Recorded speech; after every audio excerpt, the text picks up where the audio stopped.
5 hours later, the party was just getting started.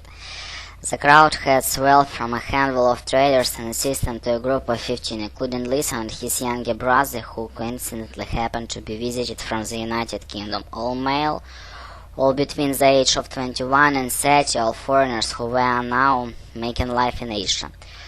All expat team of sorts, mostly killed from top universities in England, except for Malcolm and Carrie, the two skeptics from Princeton and by the way of Osaka. They'd begun with a brief, fairly exotic meal at a Malaysian restaurant located a few minutes from the Tony shopping district known as Fell Place at Club Street, which was still more than a long narrow alley lined with the restored pre-war buildings and speckled with fancy, ultra-expensive, ultra-cheap restaurants of more than a dozen ethnicities. After the check had arrived, they moved to the top floor of disco located squarely in both Quirky and district of expat dance clubs and UP bars, stepping distance from the financial center. Large picture windows overlook the Singapore River, and the disco lights played across the leather chairs.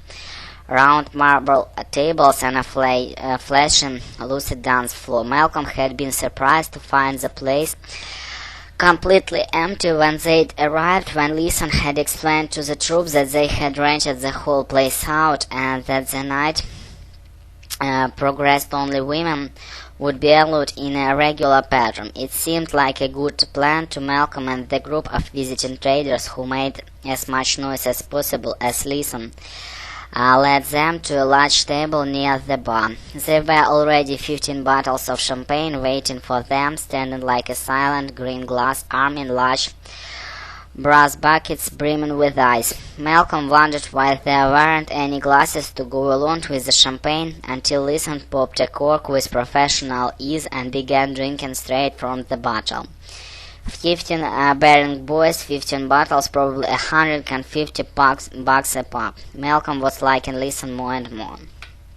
From the start, Lisa had been friendly, kind and down to earth, not at all what Malcolm had expected. He seemed extremely at ease, boisterous, but not more than any of other traders. He wasn't as sexually obsessed as Sir Screwback in Osaka, probably because he was happily married, and he didn't seem to have the same edge as the Carney exhibited.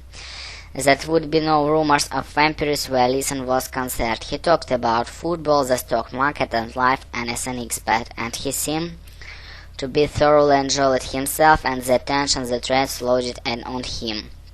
If he felt any stress at his large position in the market, or more accurately Mr. X's large position that Lisa controlled, he didn't show it. When the club began to fill with women, mostly young, scandalously dressed, Chinese, Malaysian, a few others, Lisa grew more into the life of the party, ordering more drinks, joking around with his brother, shouting the bull with colleagues from the United States.